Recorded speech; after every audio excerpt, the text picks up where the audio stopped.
We've got some fresh new young talent doing some things that I know you haven't heard before. 1, 2, 3, listen. Welcome to Finances, your home for all things financial, investment, money and lifestyle. Hosted and curated by the very talented team of certified financial planners at Burke, Britton Financial Partners. This is the Finances Podcast. I am Jay Burke, your usual host. I have a good friend of mine joining us today, client Tam Shiels. Welcome to the Finances Podcast. How you been? I'm great, Jay. I'm very pleased to be here, and I'm very... You were impressed by the setup too, weren't you? I'm very impressed by the setup. I don't mean just your setup, Jay, but I mean the setup. When I walked in and I saw the mic set up, I went, this guy's fair dinkum. Cameras as well, everything. the whole kit and caboodle. Now, I've felt a little bit rigid with some of my previous podcasts. Right. We've been talking about boring subjects, and most of my guests, like Peter and Ben, they're pretty boring, like they're in the finance industry. Sleepers, and you know how I feel about that. Yeah, so I'm a little bit more upbeat and loose today, having you on the podcast. Now, I always like to start with a bit of an origin story, but let's start with the origin story of how you and I met. I can't even remember where it was. Can you? No. That's a question without notice. Sorry. I would have met you through your wife, Kari, who I met through our network marketing businesses. So I would have met Kari at some point, loved her immediately. Then met you. And how long have we known each other for? I reckon nearly 9 years. Okay. Have to be. Yeah. Be about 9 years. Wasn't long after I'd started my business that I met Kari, because we were all part of the same, I suppose came under the same banner, same team. I don't remember where I met you. I don't actually remember where I met Kari. Don't tell. I must have made a real impression on you that first time. Yeah. Don't tell Kari. I don't remember when I met her. But don't remember. I just remember that straight away I was mates with Kari. I think I sort of I was hanging around her a lot. Like a puppy dog. Yeah, like a puppy dog, yeah. It's always behind her, like all photos and stuff that we have from like way back then. She's like, you're like a creepy stalker. That was when she was cool with only 2 kids. Totally. I know you had 3 kids then. 3. Yeah. Okay. But only, like, I think Alfie would have been really little. Yeah, he would have been. He was a baby. 3.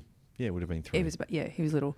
So we would catch up then, and then I met you, and I think it was just the same. And love at first sight. Yep. And I'm not going to say that I like you more than Kari, but you do. I do. I can't say it.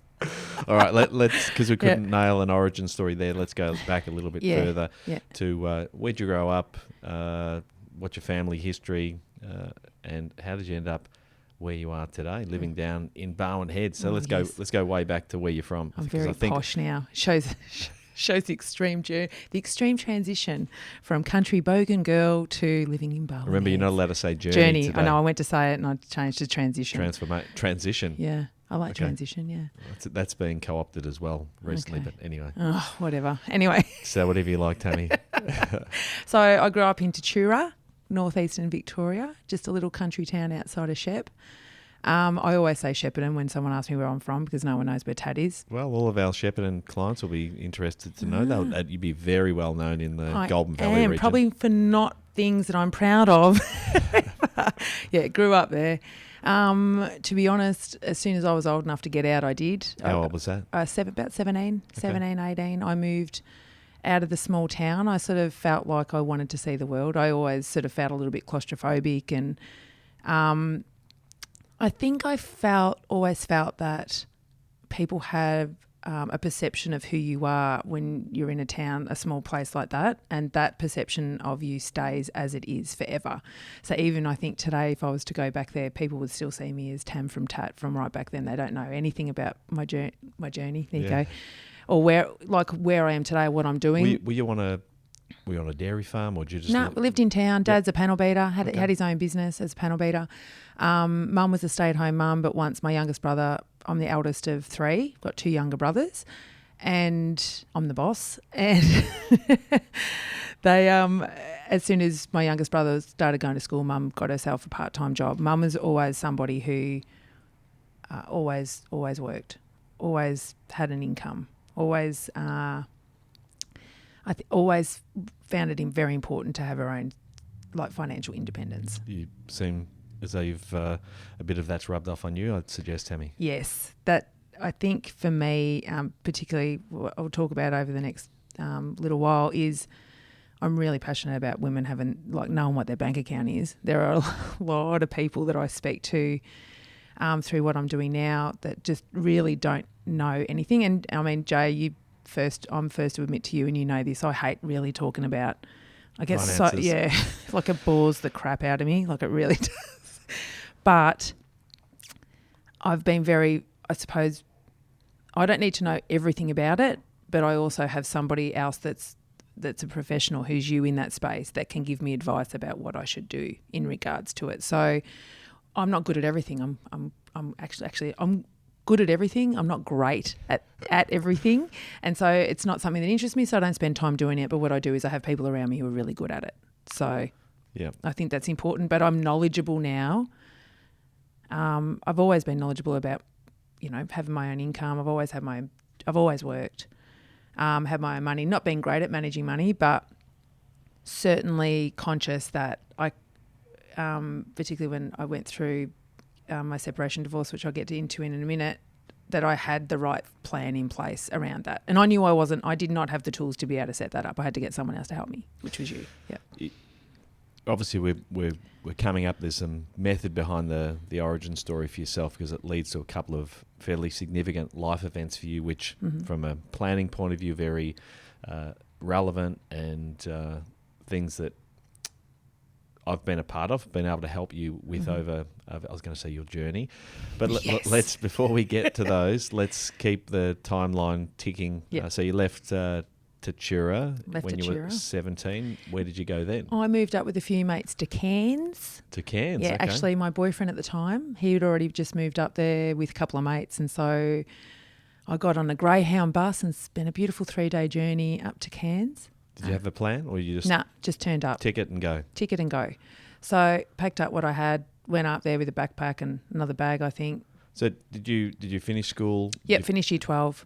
In Tatura? Yep. So I went to Marupna High, Marupna Secondary College. They called it Marupna Secondary College after they tried to fancy it up. But truth be known, there was a kid who burnt down the whole admin building on the last day of my year 12 exam. So it wasn't... It was actually very interesting. I went to a Catholic primary school, and then Mum and Dad gave me the option whether to go to a Catholic high school or a public high school. I chose public mainly because it had great IT. It had much better IT, and it had a really good sports program, which was things that's what I was interested in. So when you say IT, infotech? Infotech. Back then, it was... Didn't know computers existed back then, Yeah, Tam. it wasn't that long ago, Jay. They were big computers, about the same size as this table.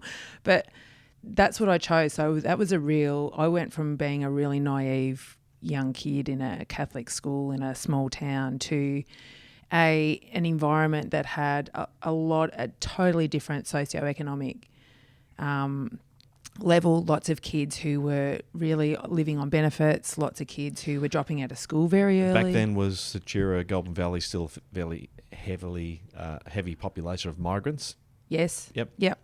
And particularly Marupna, where it was placed, so it was sort of a bit of no man's land, and it was, it was the total opposite to what I'd grown up to. So I think it's put me in good stead moving forward in life, because I'm quite dynamic. I can get along with pretty much anyone. Nothing worries me too much when it comes to being around people, but I'm very good at picking up energies of things that might be a dangerous environment or it was totally different to what I'd known, but I loved it.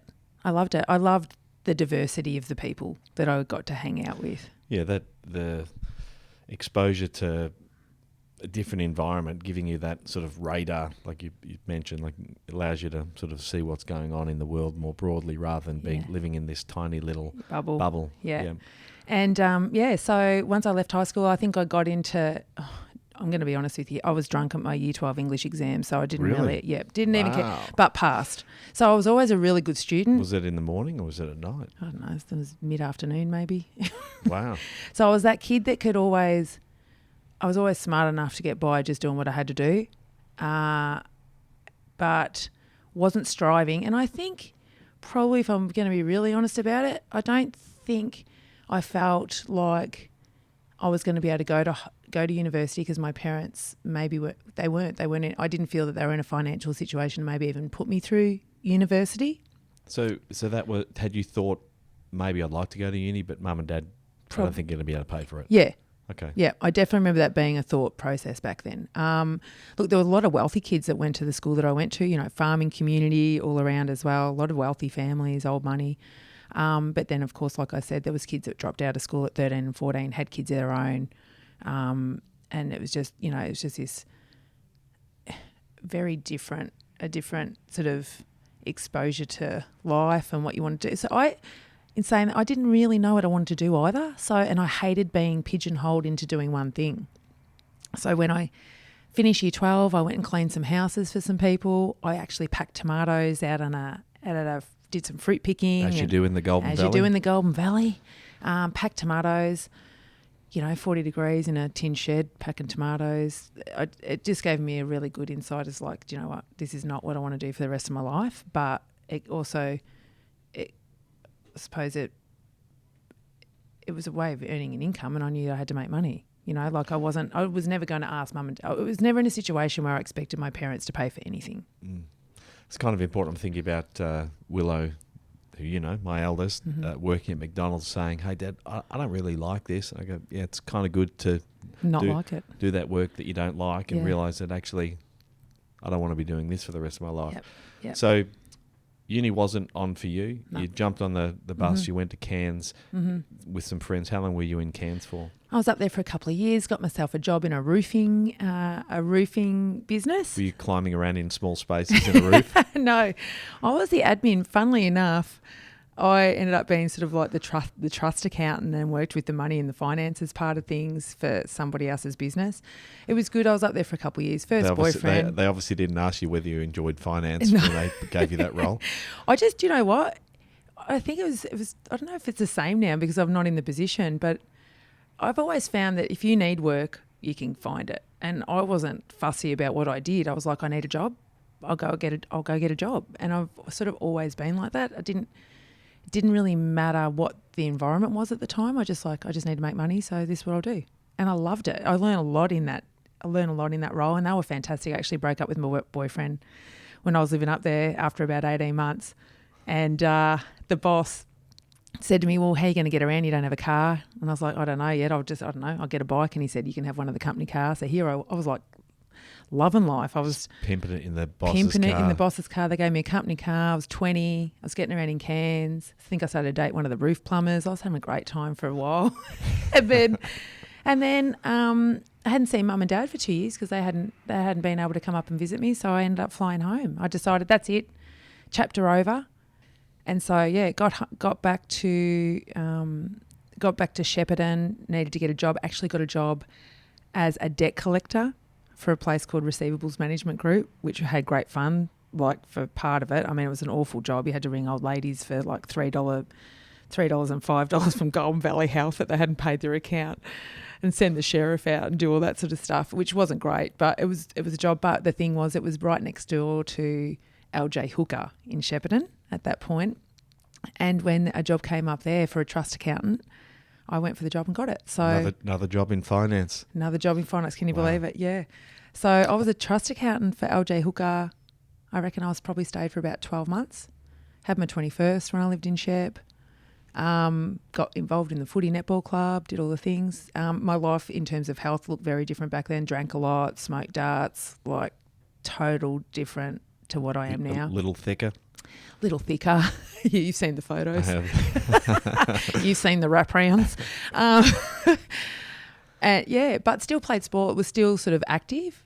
And then it came to a point, one day I just remember sitting in LJ Hooker, which was directly across the road from the Sherborne nightclub, which was the place that you'd go on a Saturday night in Shep. And I'm looking at it and thought, I don't want my life to be this on the weekend and this during the week. I'm out. So again, rummaged through the paper. I don't think it was even online back then. Got the Herald Sun. Found myself a job in Albert Park. In the Big Smoke. In the Big Smoke. Had you been to Melbourne? I'd been to Melbourne before, yeah. So I packed up my Daewoo Lanos Packed up my Daewoo Lanos, all my worldly possessions, got a job as a receptionist at a little law firm in Albert Park and loved it. Moved in with a friend's mate, like just through word of mouth. Hadn't met him before. He was my roommate. Moved into Glen Iris, beautiful part of Melbourne. Got another job working in a takeaway shop there, a noodle place. He was like literally the worst boss in the whole world, but it paid for my Friday nights at the Elephant and the Wheelbarrow. Yeah. And had fun. So while I was there, again, I thought, okay, well, I'm in Melbourne now. I'm earning money, but is this really what I want to do? And I thought I can get back. I'd been pretty good in the real estate thing. I loved the energy of real estate. I love that sort of, fast paced and I like the marketing and all that side. So I ended up going for a job in Kensington in Rendina Real Estate, which back then... Lou Rendina? Louis was my first boss in real estate in Melbourne. Got a job for Lou. And with Lou was probably about 25 then, and he was making some big waves in Melbourne. Have we talked about the connection between Lou before? Have we talked about Lou before? Yeah, no. We've never spoken about... I don't think we've ever spoken about Lou. Okay. Because I think Lou was originally from... He's from Lara. Lara, Geelong. I think he might have actually gone to Crow North High School. Or maybe I've got that wrong, Flinders Peak. But no, he might have, yeah. Yeah, so Peter, yes. My dad, I believe was one of Lou's teachers at school. Oh, God. Yeah. So there you go. Small world. It is a small world. So he was like really... making some waves in Melbourne. He was this up and coming, really ballsy real estate agent, young fella, making huge profit, selling like with huge commission. Won't go into it too much. I don't know about the legalities about Lou Rendina, but he was great. It was a great environment. Met loads of great people. Like everyone was young and it was fast paced and great fun. So worked there, then met someone new who lived on the other side of the city. So then I ended up getting a job in real estate at another place called Gary Pier Real Estate, which has been around for a very long time. It was predominantly a Jewish real estate firm, and I became their trust accountant there. Jeez, another job in finance. Yeah. For someone who doesn't like, maybe you've just got sick of finance over your working career. Yeah. Do you know what? Maybe it's because I was very good at dealing with other people's finances. I couldn't be bothered when it came to my own. Yeah. So, went and worked for Gary. They were great. They taught me a lot about money, that community, how they worked, and really clever, really business savvy, marketing, and that was extraordinary. So I worked for them for a little while, and then one day, just out of the blue, someone said to me, it was actually my boss at the time, Justine, who's now head of Goff Recruitment in Melbourne. She actually said to me, Virgin Blues launched in Melbourne. Maybe you should go for a job there, and took the piss a bit because I'm 5 foot tall. No taller. And she said, I wonder if you can get a job there, like you're not tall enough. So that very next week I got myself an interview at the group interview for Virgin Blue, and I went and I got the job. So I left. You're a Virgin girl. I was a Virgin girl, yeah. Just did it, loved it. Domestic or international? Domestic. Yep. Had all the benefits of international, but didn't actually do a lot of international travel when I was there, but I made a lot of great friends. So what age were you? I would have been 25. Yep. Yeah, 25 at that stage. It was a great experience, probably not great in terms of health-wise. Health-wise, it was a lot of drinking, a lot of partying, a lot of, my favourite thing to do was have a Diet Coke and a smoke as soon as I finished my shift. It was just totally different to now, but it was a great lifestyle. Like I'd recommend it for any young person that wants to travel and see the world, and, it gave me a lot of great life skills as well. So... You mentioned the kids before, Darcy, Asher, and Finn. Mm-hmm. When did you start to settle down? When did this crazy young Golden Valley girl become a virgin air hostess? When did she find love and settle down? Yeah, so I met who would be my husband. I met him when I was 27. Okay, so a couple of years later. Yep. Just 27, I think. And we started dating, and then it came to the point where I sort of didn't want to be away all the time anymore, wanted to be home more.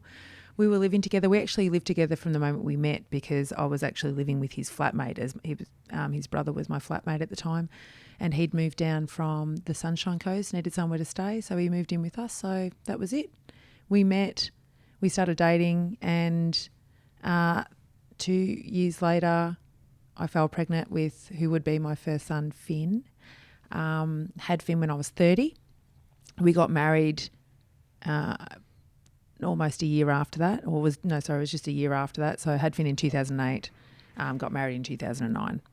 And then after that, had my second son, Asher, who was born in 2010. And then I had my daughter, Darcy, who was born in 2012. So how old were you when Asher was born? I would have been 32. And then had Darcy when I was 34. 34. Yeah. Okay. Yep. So at this time, and we might have touched on it earlier, but at this time, how's your relationship going? Is everything going swimmingly? Is family life good for you? Or was there some signs that this is probably not what you wanted? Okay, so I recognised when I had my second son that it wasn't a relationship I wanted to be in, but it wasn't something I was saying out loud to anybody. I knew I wasn't happy. We owned our own businesses, my husband's business, which I was working in, helping him with the admin side of things and the money side of the finance side of things. Yeah, again, here we go again. There seems to be a pattern, Jay, I hadn't thought about before. But it's a fairly strong pattern too. I can see why you're a jack of all things finance. Yeah. And I could see, well, after working with him, we worked very differently. So I liked to pay bills. He didn't. It was a very strong cash run business. I like to have things. Well, I was a trust accountant. I like to know when the money's coming, how much is owed, where it's going to, what's being spent on.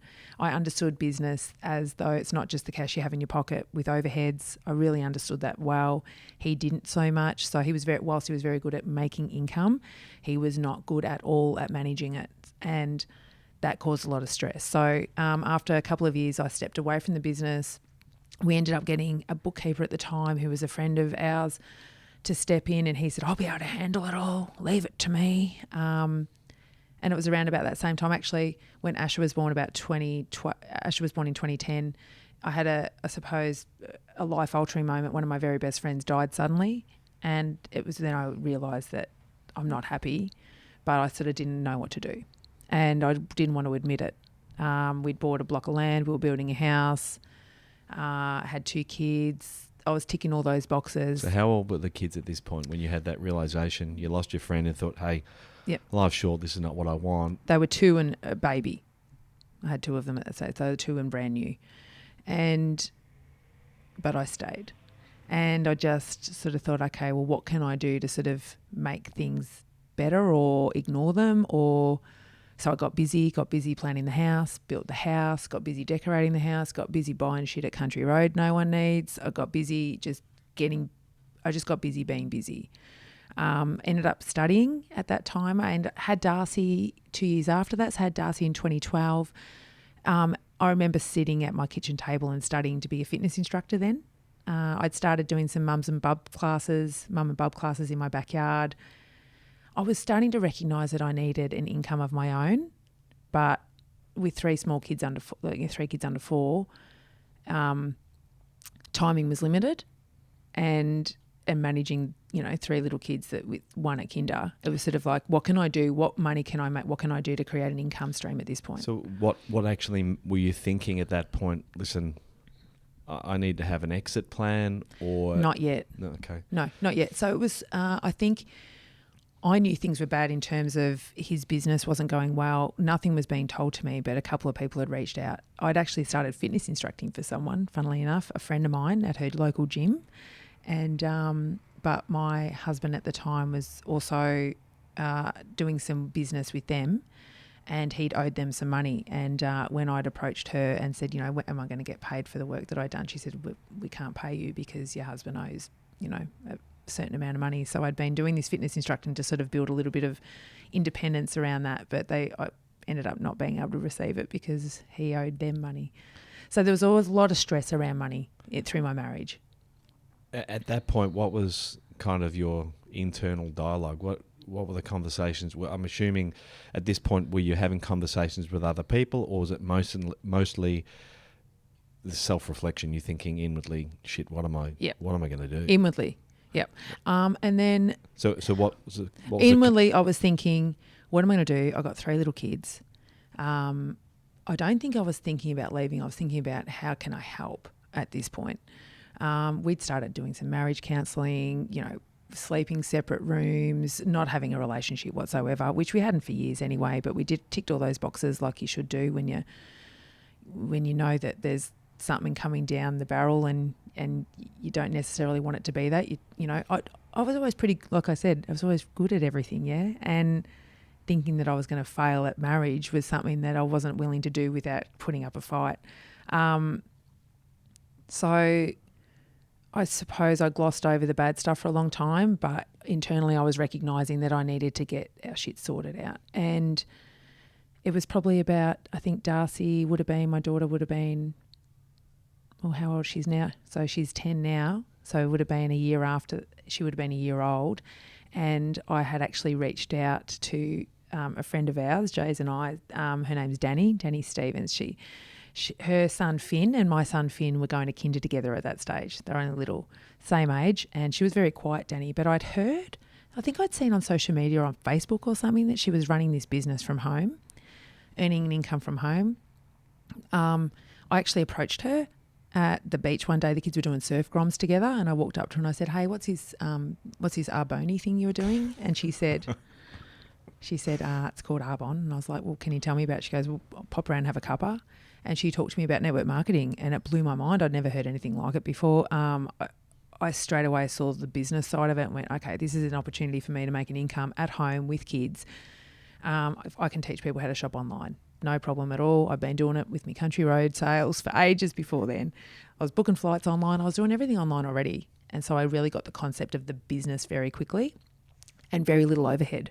So I was like, no overhead, opportunity to make income, boom, I'm all over it. So I started that, I kicked off that business. A year later, I'd reached almost the top of the company. I was making an income stream, a good income stream, and then I had some choices and I could go, okay, what do I want this to look like now? So you in kind of a, let's say, what's the word? Not organic way, but you were kind of doing the things that, as a financial advisor, I'd probably be encouraging people to start to think about. You were doing it intuitively. Yep. You were starting to sort of line some of those ducks up and understand, okay, what's my potential to earn an income? I'm assuming at that point, and this predates you and I meeting it, maybe around that. This is probably very close to where we first met. It is, yep. And I think we mentioned, I'm not sure whether it was before we started recording, that like this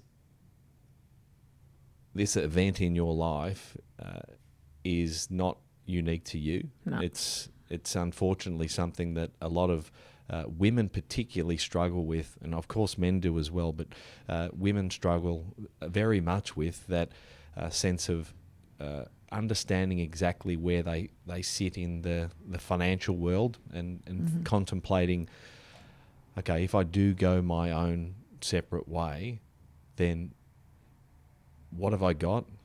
What is it going to cost me? What am I going to do with the kids? And getting some structure and organisation around that. And again, you were doing it kind of intuitively, but as someone who advises people on this regularly, having awareness around your situation is the most important. It's not easy. No. It's not easy, but it's essential so that you can start to work out, how can I actually be self-sufficient, and how can I be self-sustaining, and how can I be independent? Well, people often say to me, I don't know how you did it. How did you do what you've done? And we'll talk about a little bit about that as we go on. But it's more like you got to do what you got to do. And I knew from the environment around me, like you said, intuitively, I knew that things were going bad. I knew things were going bad with my husband's business.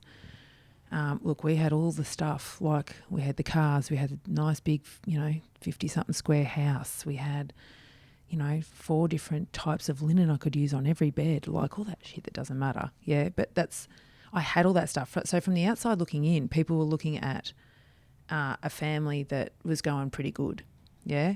But internally, inside, it was soul destroying. It was a numb environment. There was so much fear. There was so much arguing about income because I knew that things weren't getting paid. I could sense it. At one point we had people come around that were looking for him for money that was owing, like some scary people that you wouldn't necessarily want coming around when you got 3 kids sleeping upstairs. And that's when it triggered. That's for me the moment when I went, shit's getting real. I got to do something. I got to get it together now.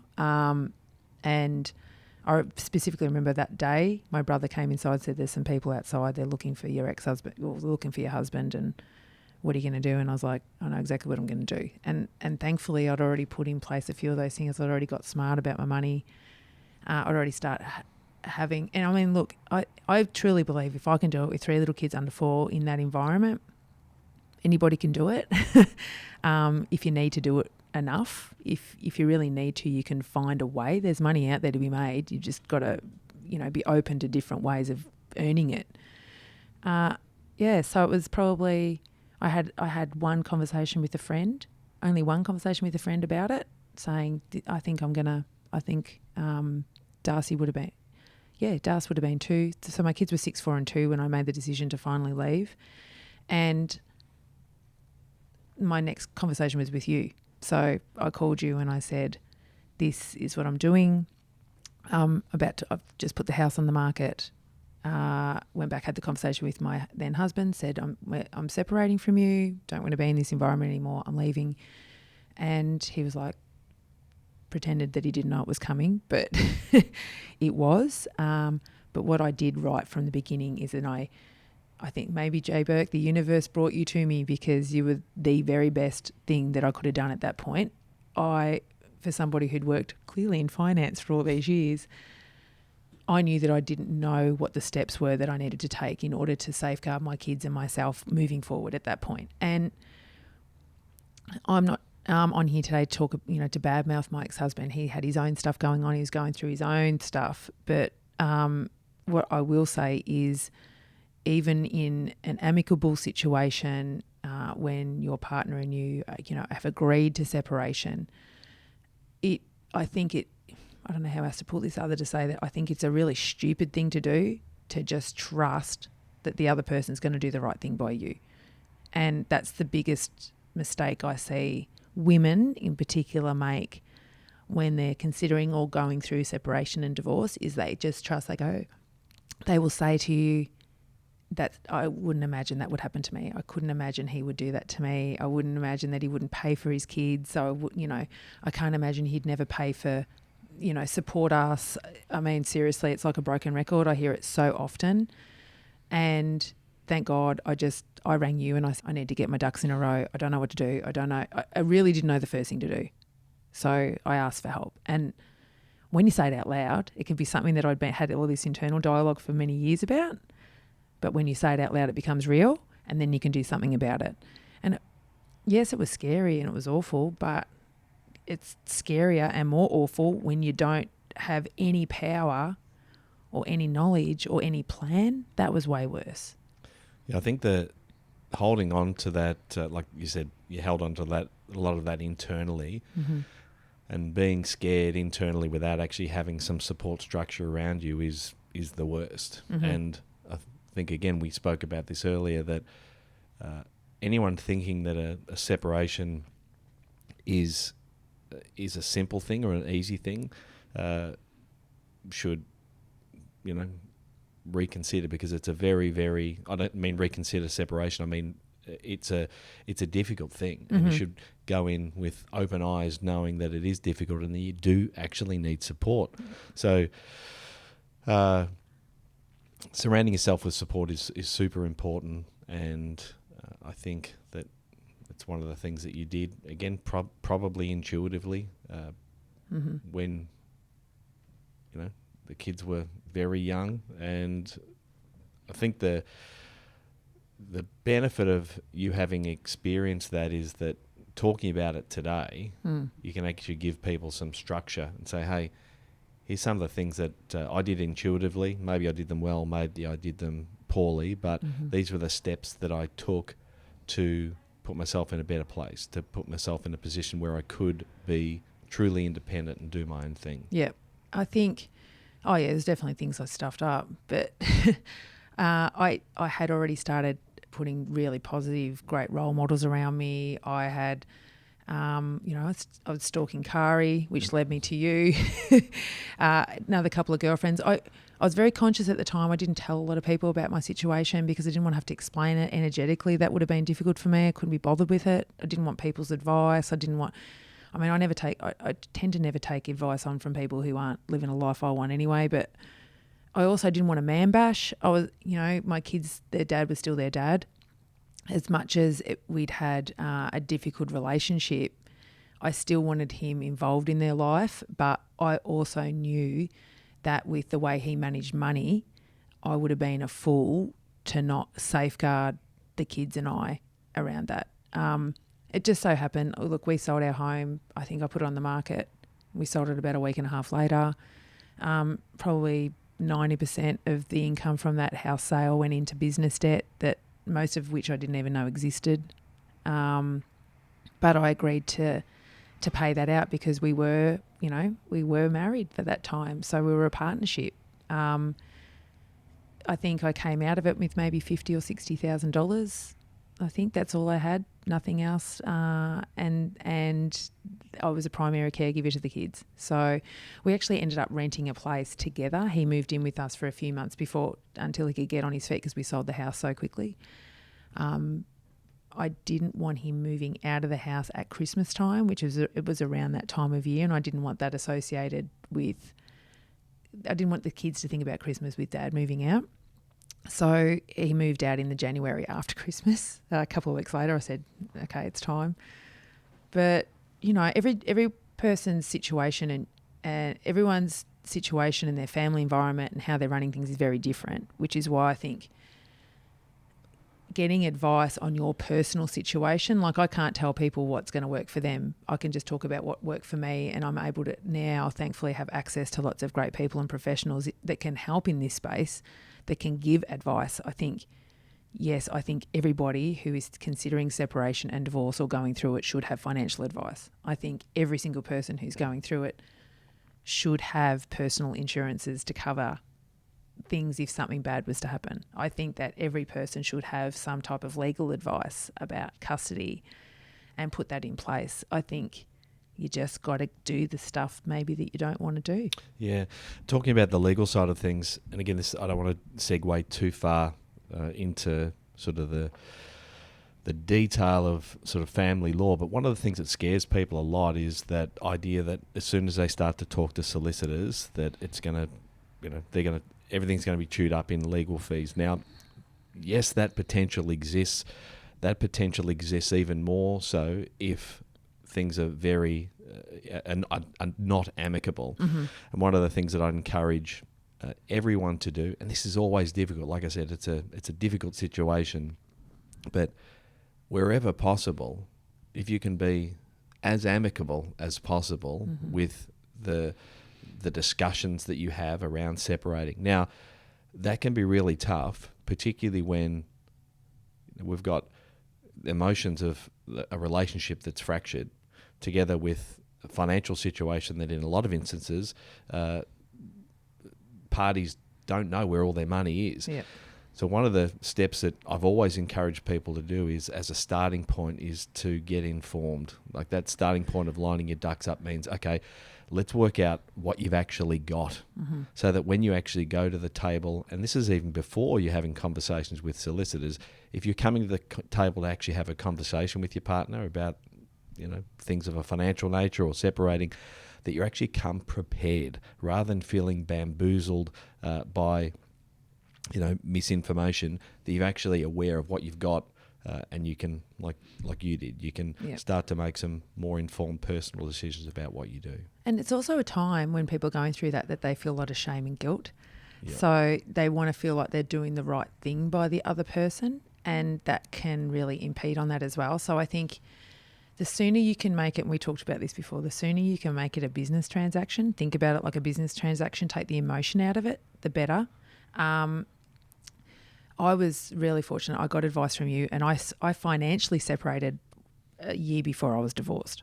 So my financial separation went through had orders put in place. That all was done before my divorce was finalised. I think one of the common mistakes that I see is that people leave a very loose end with the wrapping up of the financial separation. Like you said, you were financially separated and had a delineated line between your assets before you were, you'd formally divorced, and a lot of people leave that hanging. Go, we'll kind of work it out later.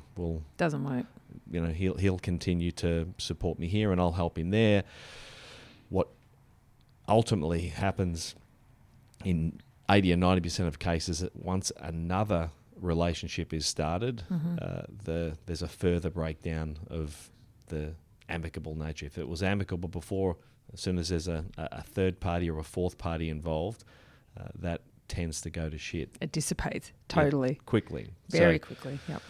And again, all of this is really difficult stuff. It's difficult stuff that's dealt with at an emotional time, like having conversation with people when they're at the height of their emotion, talking about things that they've probably not spoken about before, cash flow, budgeting, income, debt.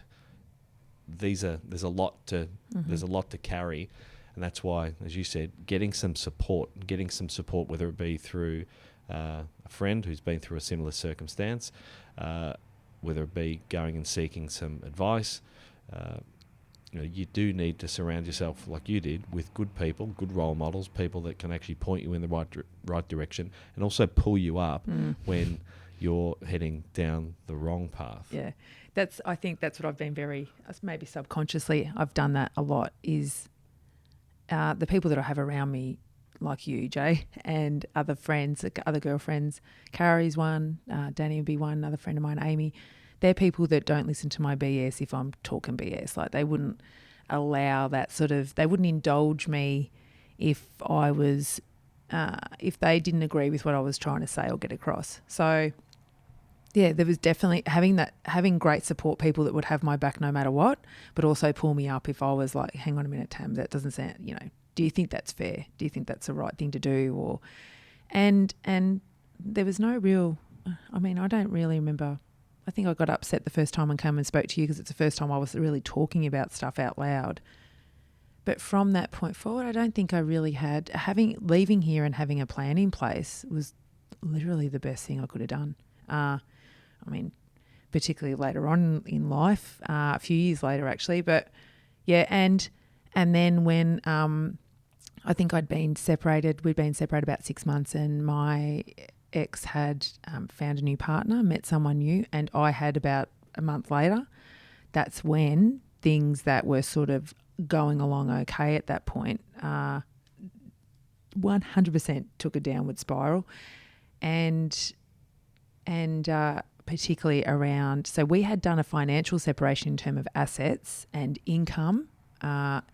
So anything that I earned from that point was mine. Anything he earned was his, but also that came down to debt as well. Any debt he incurred from that point was his. Any debt I incurred was mine. But things like paying child support for the children had just been at that point, up until that point, just a verbal agreement. So he would just contribute what he could when he could, and I had the kids with me 100% of the time, and they might see him on the weekend or every second weekend or something at that point. So there was no structure around that. And I suppose it went on probably, if I look back, it probably went on for close to 2 years where I was, I suppose, a creditor that he could decide that he wanted to pay or not pay when he wanted to. I just became someone who, I think it must be difficult sometimes. I'd met someone new, he'd met someone new, and when he'd have to, when he would give me money or put money into the account, he would think of it as though it's money for me, not money to support the children. And for 2 years, I think we just went backwards and forwards with him saying he was going to pay for things and contribute. And in the end, I just said, no more. I'm not doing it anymore. It caused me more stress having to deal with it. So we ended up doing some mediation, but it ended up I got my family lawyer that helped me with the consent order around finances. She then helped me in terms of working out a parenting order, which we got placed as a custody order, so it's a legal document. We could not have any communication 2 years after our separation whatsoever that was going to have a positive outcome to it. So we just decided to let the lawyers do it instead. Probably the best decision I'd made. Mediation was a nightmare for me, works for some people. I hated it, was anxious before I turned up, hated sitting across the table from someone that I felt wasn't telling the truth. And it just was worse. And I would leave always feeling awful. And I thought, do you know what? I don't need to do this to myself anymore. I ended up having a family lawyer. We just got the parenting, and to this day, that parenting arrangement is in place. There was a period of time where the kids were with me full time. They didn't see their dad for a while. He went through a stage where he wasn't able to have the children with him. He wasn't well. So the kids were with me the whole time. But on occasion, I would take the kids to see him supervised, and that went on for about 12 months. So, yeah, in terms of actual child support, that's probably the thing that I'm most passionate about talking about with women, because you know what, the way the system works, it can be manipulated both ways. People can probably pretend that they're earning less than what they are so that they don't have to pay child support, and then maybe it could work on the flip side where people are saying that they're earning more and they're not. So it can work both ways, whether or not you're the primary carer and someone's owing you the money or you owe the money. You can manipulate the system. It's very simple to manipulate the system. And even now to this day, in terms of child support, I get $0 per month from my ex-husband to support the children. He pays nothing at all towards the financial raising of them. He does, however, have the children every second weekend for 2 days and a week during the school holidays as part of the parenting order. But in terms of financially contributing to raising them, the kids are now 14, 12 and 10. We're talking about schooling costs, uniforms, food, housing. I mean, food. I'll say food again. You know what it's like, Jay, 5 kids, food. All of those expenses that you would have assumed that would have been helped out with aren't. And I think if I wasn't in the financial position that I'm in now and have planned for that earlier, it would be a very different Tam Shiels sitting here having a talk to you today. Your experience with your separation was obviously a fairly pivotal part in your life, but it's not the only one that sort of presented some challenges to you financially and personally. Let's fast forward just a little bit. I'll let you tell the story in the lead up. How much longer after you were separated did you receive a diagnosis, a health diagnosis, and what was it? So in 2019, after about 6 months, so it was about Feb 2019, I started to feel a little bit unwell, had some chest pain, sore left breast, was starting to feel like I knew something was off. Health-wise, I was pretty good. Like I was running and my body, like if you'd see me down the street, you'd say, gee, she's fit and healthy. Like I looked good, eating right, doing all the right things, wasn't smoking. I've been off the darts for 15 years now, no more ciggies, rarely drank and just was living a conscious, healthy life in those aspects. But in terms of adrenal stress, still worrying about money, still worrying about my kids' future, still worrying about, at that time, my ex-husband had some mental health stuff go on. So I had the full physical and emotional, I suppose, responsibility for the kids. So that was a lot of stress that I wasn't dealing with. So my body said, hang on a minute, Tam, it's time to slow down. Here's a red flag and you need to do something about it. So this is 2019. When did you separate? I separated, I think it was 2016. So about 3 years post that. Yeah. And you had your Arbonne business. Mm-hmm. Were you doing anything else work-wise? Just doing a bit of fitness instructing, but that was it. Had Ferg come onto the scene yet or not? Yeah, so I'd met Ferg. Ferg is he would call me his current partner. I met the cheeky Irishman in a Las Vegas bar back in 2016. Okay. Yeah. So I think I must have separated. I think I separated 2015 and I met Ferg in 2016. That's right. Yep.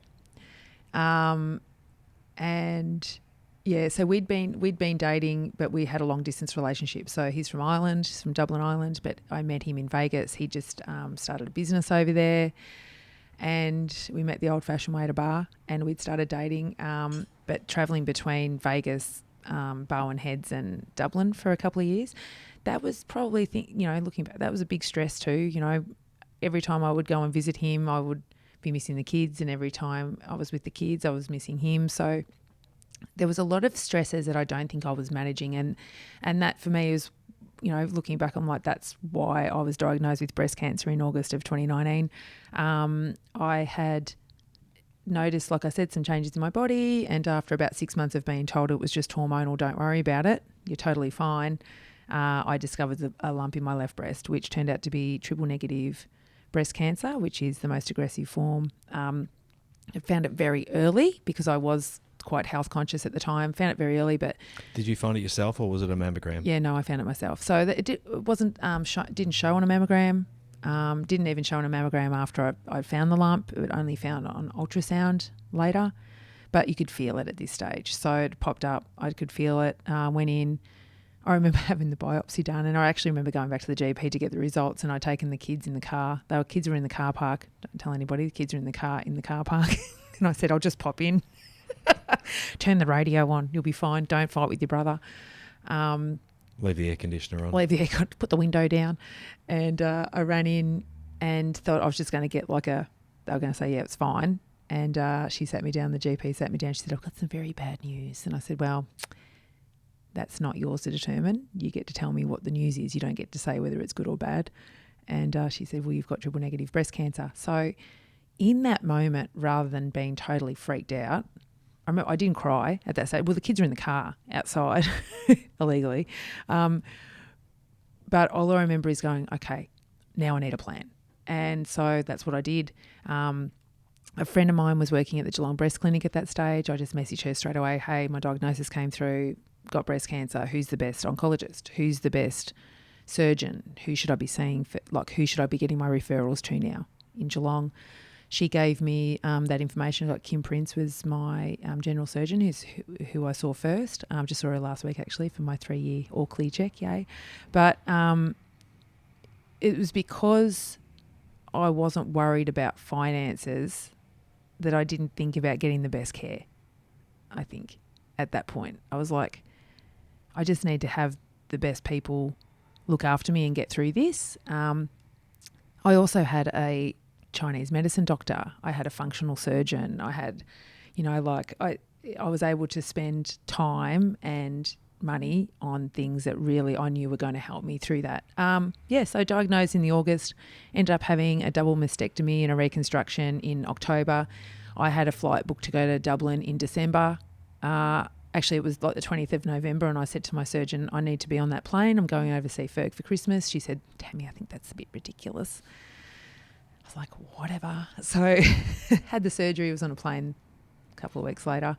Totally fine. Been fine ever since, 3 years later. But I do remember when I told you, Jay, because I was diagnosed and it was about 3 days later, we had to go up to the Gold Coast for a conference through my Arbonne business.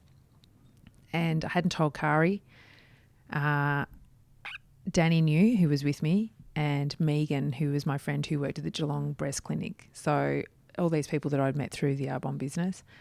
And I remember being up there, I had to go to an event, and I had started doing a few things already. Like when I knew that something was off with my body, I'd started to do lots of sort of nutritional things. I'd been fasting and lots of things. I remember, Jay, I saw you at a coffee shop. I was having something to eat, and he looked at me and said, what's wrong with you? And I said, nothing's wrong with me. Before I'd said anything, you said, there's something different. And I was like, I'm totally fine. And then when you walked off, I said to Danny, have you said something to him? Because he knows something's going on. And it was that night I'd gone to an event, and I came back to your room with Danny and spoke to you and Kari and said, this is the case. I've got breast cancer. Kari got upset. You looked at me and said, okay, what can we do? And I said, I don't know, what can we do? So in that moment, I remember looking at you and saying, I think we've got a plan for this. Yeah, we definitely had a plan. I think it's funny, well, not funny, but funny how circumstances lead almost, they appear as though they happen by accident, but they're obviously by design. Having a plan is for those exact instances. Like, things aren't a problem until they're a problem. Like, things aren't a problem with your health until it's a problem with your health. Same with family law, same with estate planning. Things aren't a problem until they're a problem, and you need to get your shit together. And one of the things that I suppose that would have probably been an easy thing to overlook when you did separate was that we need to, get rid of all of your expenses. Some of your expenses related to insurances that, as a financial advisor, you look at a single mum with 3 kids, you have to have. And having that conversation with you around the need to, you've got to protect yourself. You're going to have to rebuild your assets, but you've got some insurance there that we need to maintain in the event that something was to happen to you, either death, disability, loss of income. We need to make sure that not only you're okay, but also that you've got capacity to continue to look after the kids. And those things don't happen by accident.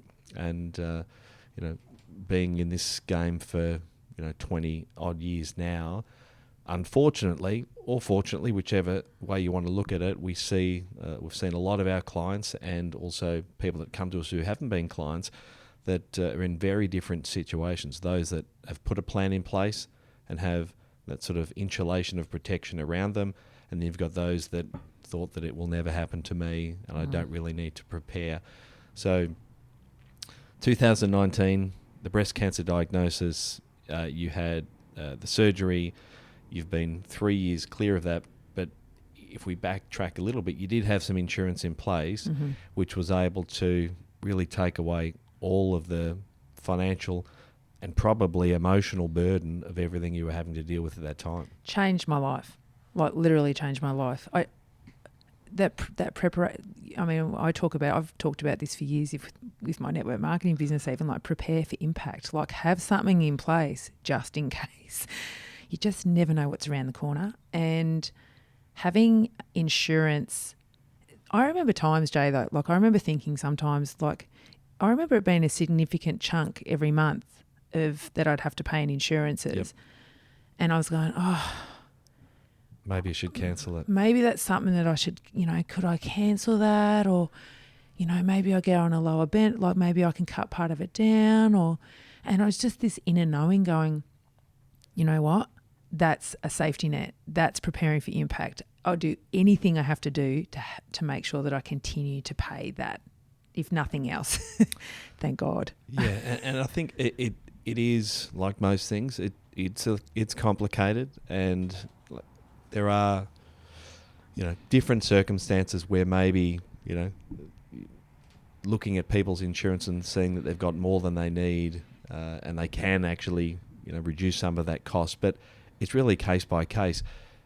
It's just so important. The awareness of what you've got to begin with is so important. If you have no idea what you've got, if you're going into it blind, then good luck making a decision about whether you should keep stuff or you shouldn't keep stuff, or what this insurance actually is. What does it cover me for? If I cancel it now, can I reinstate it later? It's just a minefield of things to consider. Having some support, having people around you that can say, it's okay, it's all right. This is the stuff we need to keep and why. Yep. This is the stuff we can modify and why. Having a plan. And that's the plan. And when you have that, particularly with something with income protection, something total and permanent disability, it was a moment. And I remember having this and I remember looking at you, Jay, and said, I think I've got insurance for this, don't I? And he said, yeah. And I cannot tell you, as a mum that had been battling for, like literally hustling for 3 years to just keep my head above water, it was such a relief. Being paid insurance money back to my family that would not only help me through that I could have the very best care that I wanted, but also set me up in so many other financial ways later and I'm in a position now where I just don't have that worry anymore. And that's not something that I know for a fact that that stress and financial stress is probably one of the worst stresses that you can have, because I've experienced it. And not having that is life-changing. It's profound. And I think by getting that advice and putting that plan in place and recognising that it could happen, anything could happen at any time, and you need to be prepared for that, is probably the single most important thing that anybody can do. And I'm not just talking about people who are going through separation and divorce. I'm talking about anybody at any time, I believe, need to have some type of safety plan in place. Like do you know what your assets are? Do you have your wills worked out? Coming from a single parent point of view, a single mum point of view, what the hell was going to happen to my kids? Like, I wasn't getting paid child support. I didn't think that was about to miraculously start happening when I got sick. It didn't. I didn't get extra support. My ex-husband didn't say, I recognise this is stressful for you. Here's some money for the kids. None of that happened. So the responsibility was mine. But thankfully, I had got the advice when I needed to, and I'd put things in place. We'd put things in place, and, life's been pretty bloody good. I was like, I don't want to say it was great having cancer, but I was saying it wasn't, I don't look at it in a really negative way. I went, it's a bit of a shake-up for me. Had to start changing how I lived. That's one of the things, if I had to sort of describe how you dealt with cancer from the outside looking in, you always had a very, very positive attitude and almost refused to let the negativity of the diagnosis even really exist. Like both, you were very much focused on, what can I actually take control of? What are the things that are in my control? And listening back to all of the things that you've done in your life, from when you left school, went to Cairns, to how you prepared for the separation, how you looked to manage your kids, how you dealt with your cancer diagnosis, you've always taken control and been willing to do what needs to be done, even in the face of difficulty, to do the best for you and your family. And maybe that's a personality trait. Maybe that's a skill you have, but I think that it's also worth telling people out there that maybe don't feel as though they've got that same personality trait, or they're not that skilled, or they don't have that support network, that you can acquire those things. You can reach out and get support around the areas that you're not great at. Just because Tammy was able to find a way through this myriad of sort of family and financial hurdles, it doesn't mean you can't as well. It doesn't mean it's going to be easy. In fact, it's almost guaranteed not to be. But isn't it funny that some of the things that are the most challenging in your life, that cause you the most grief in the moment, you can look back on later and say, hey, that actually formed who I am. Totally. I think now that I'm the very best person in the world right now to help the woman that I used to be. And that woman that I used to be was considering separation, recognising that I was in a loveless marriage, an environment I didn't want to be in, an unsafe environment for my family, understanding that I needed to have a plan in place, wasn't too sure where to go, but then started looking towards that, started to create a plan and put myself in the way of people that could help me with that. And there are a lot of people. I mean, I could talk about men and women, but I'm specifically talking to women here. There are a lot of women right now who I know for a fact are in relationships, in situations that might be unsafe, that they really unsafe, unhealthy, not fulfilling to them, and they literally don't know what to do. There is no guide. There is no how to. There's nothing. There's no guidebook that you go to. Okay, this is step one of what I need to do. And if I was going to survey 50 women, I could tell you right now that probably 49 out of 50 would say that they've stayed, and these are women who are separated or divorced now. 49 out of 50 would say that they stayed longer than what they would have stayed if they'd known what to do, or if they were financially free or had financial choice over their own life. They would have made different choices. And that's why I think this is so significant that, if I was going to offer you $1 million tomorrow to drop into your bank account, what difference would you make to your life today? And if the first thing that comes to your head is like, "I get the hell out of here," then it might be time to start looking at ways of doing that. You start to put some things in place. There's no reason why you can't.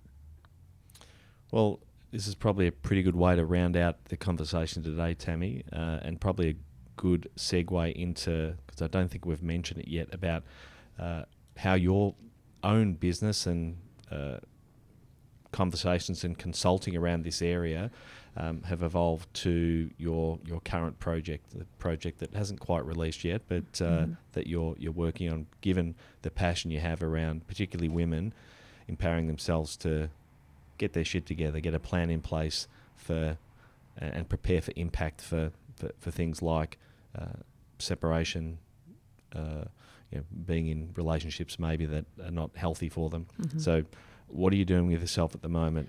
So at the moment I am currently creating, which we're going to be launching in October, a brand new community. It'll be a membership community for women who are considering or going through separation and divorce, or maybe they've just on the other side of that and not feeling like they're empowered or thriving.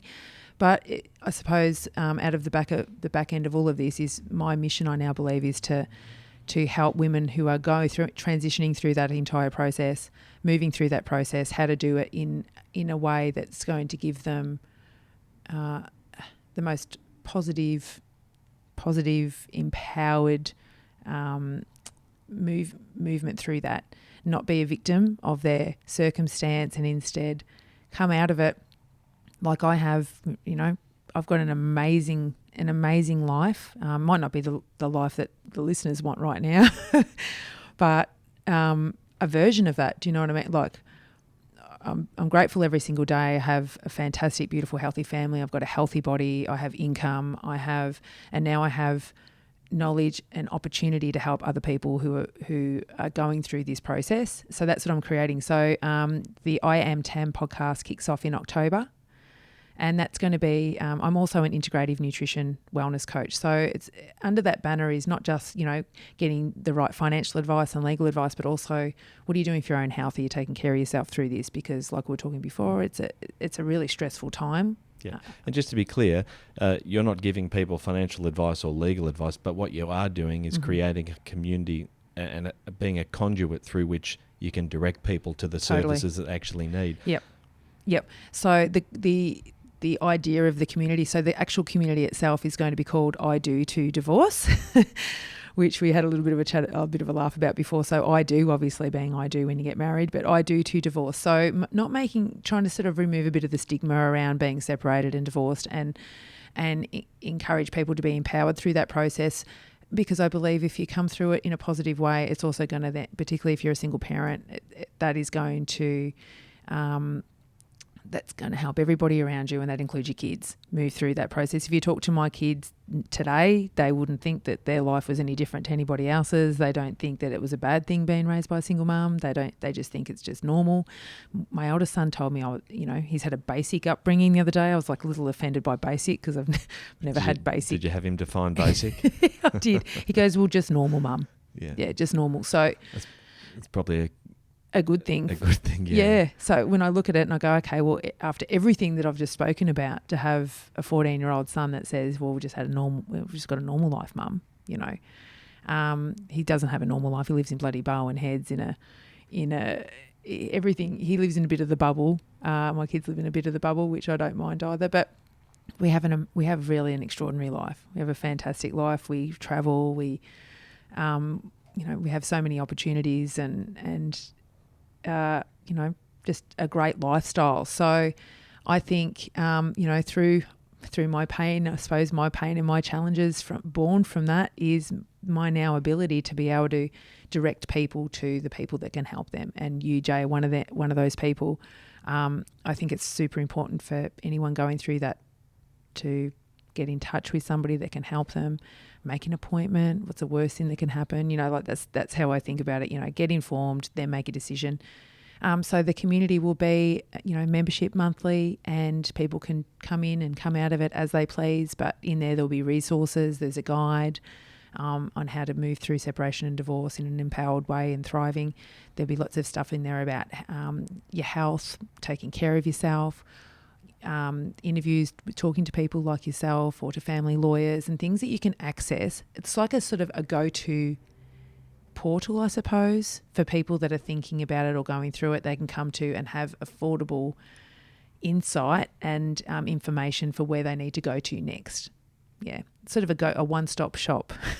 Yeah, well, there's no doubt that the topics that people that would be subscribing to I Do to Divorce, they're kind of gnarly topics. There's stuff that get people worked up, and maybe you've got making it as inclusive and as relatable as you possibly can is going to be really important. Yeah. Like making sure, because to be honest, it's not that sexy and not that exciting to think, hey, I'm going to go and see a financial advisor. I'm going to go and see a family lawyer. It's not the sexiest area to be involved in, but it's super important. And I think listen, credit to you for taking your experience and I suppose distilling it down to something that's going to be relatable to every person, that every person that's gone through a similar circumstance as you, they'll have the opportunity not to think, hey, I've got to go and see a financial advisor straight up, or I've got to go and see a family lawyer. They can actually listen to someone that's actually experienced what you have, and maybe many other people who I'm sure you'll have on that have experienced similarly, and again, give them some confidence and some reassurance that they're actually moving in the right direction. And I'm sure you would agree that this conversation is not a man-hating conversation at all. No. This is just about people individually giving them the opportunity to take personal responsibility and say, hey, no one else is probably going to do this for you. And like you said a few times, listen, I looked around and realised that, hey, there's only one person who can make a change here and control this, and it's you. Yep. So if we can, however you do it, if you can give people that the opportunity for them to take ownership, I think that's a great thing, and do it in a supportive way, in a loving way, and a way that they can then get the resources they need. So hats off to you, Tam. Thanks, mate. Where else can people find you on socials? You can find me at Tam_Shiels on Instagram. Tam Shiels was already taken. That's what Jay was about to say. I just stopped. Tam_Shiels on Instagram, or just Tam Shiels on Facebook as well. But Instagram is where you'll find me the most. New website's going to be launched as well with everything on there. I currently have a podcast called the Inner Pink Fit Podcast, but we're going to be transitioning over to I Am Tam in the coming months. So if people want to hear Inner Pink Fit, where can they find it? They can find it on all of the usuals, so Spotify, iTunes, all that jazz. So at Inner Pink Fit, if you want to jump on and have a look at that as well. We've sort of we're closing down in Pink Fit as a business model at the moment, and moving more towards Tam Shiels, or I Am Tam, and I Do to Divorce. But you still can find everything on there. If you go into Tam Shiels, you'll be able to see about the Inner Pink Fit podcast. Awesome. Tam, is there anything else you want to say before we close things out? Take responsibility, ladies. Thanks, Jay. We hope you enjoyed today's episode. If you're keen to understand more about how financial advice could benefit you, follow us on Instagram, Facebook, and Twitter at Burke Britton FP, or Google Burke Britton Financial Partners. Check out our client reviews, testimonials, and make a time to meet one of our certified financial planners by clicking Book Now on our website. Thanks for listening. Any information contained in this podcast is of a general nature only. No account was taken as to the objectives, financial situation, or needs of any particular person. Therefore, before making any decision, listeners should consider the appropriateness of any information with regard to their particular objective, financial situation, needs, and seek independent advice from a licensed professional specific to their circumstances. All right, hit it. That translates to, don't be a moron and act on what some random person says on a podcast. Take personal responsibility, do your homework, ask questions, and speak to an actual human that knows what they're talking about before you do anything. PB Financial Solutions Proprietary Limited, trading as Burke Britton Financial Partners, are authorised representatives of AMP Financial Planning Limited, AFS, licence number 232706.